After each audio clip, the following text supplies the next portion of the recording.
Formatting is part of the style. So whichever style your professor is asking for, there are also going to be standards for things like the title page, spacing, and bibliography. It is a lot more important than you might think to get this right.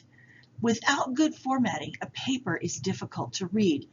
How long would you keep working at something that was one giant block of words from side to side and top to bottom?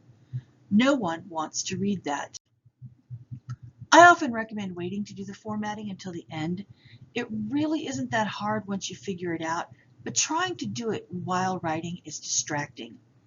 You should read all of the instructions before ever starting, but some will be related to content and others to formatting. Read those, but don't obsess over them until the time comes. There is a lot of work you can save yourself if you know the requirements in advance. In a couple of minutes, we're going to look at some typical formatting instructions and how to do them. But first, let's look at some tips to getting the most out of your computer. Let's look at two great tools here. One of the handiest tools in Word is the Show Hide button. It toggles on and off all the things that do not get printed. You can see how many spaces you have, whether it's a return or a tab, where you've put the paragraph returns.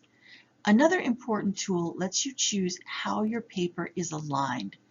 Center is often used for title pages. Choosing the Justify option makes the paragraphs align neatly on both the left and the right sides. This gives it a neat professional appearance. If you click the little arrow in the bottom right corner of the paragraph box, you will get a pop-up window with more settings. That is true of all the tabs on the Word ribbon, but for now we're looking at paragraph options. Here is where you can set spacing. I specifically want to point out the one to you called hanging. You're probably used to regular indentation where the first line is set over to the right.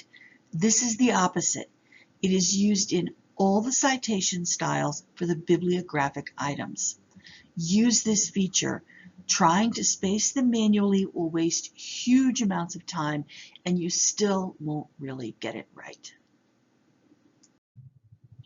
Here we see the settings for a typical paragraph in a research paper. The default indent is 0.5, so usually you won't have to change it. Papers are almost always going to be double-spaced, but always read your instructions to be sure. If you have a long quote from a primary source, see your instructor or a librarian, or read the style manual for information on how to insert it. This may be the first time I've stressed the importance of the page break, but it will not be the last. Do not space between pages. You will never get it just right, and every time you make an edit, you will throw it off. Insert page breaks between your title page and the main body, as well as between the main body and the bibliography. Let Microsoft do the work for you. We've looked at this a little bit already, but reinforcement is always good, right? There are a lot of different types of media available. The Insert tab in Word is where you can find tools to insert just about anything. There are so many choices, it took 2 screenshots. Title pages are relatively simple. They're similar in all the styles, so as long as you include all the relevant information, you should be good to go. Occasionally, you will have to number your pages. Word has a tool for this also in the Insert tab. You should be pretty familiar with that tab by now. Your instructions will say what to format and whether or not to number the first page. Usually not. Use the same tool to insert headers or footers. Most often these are dates or titles, and again, the instructions will be specific about what to include and where to place it. It usually works well to leave your formatting until you're done. Focus on the writing first. Formatting is routine and requires no imagination. You just follow the instructions step by step.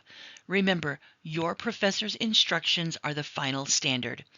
If you need information or you have any questions, ask a librarian.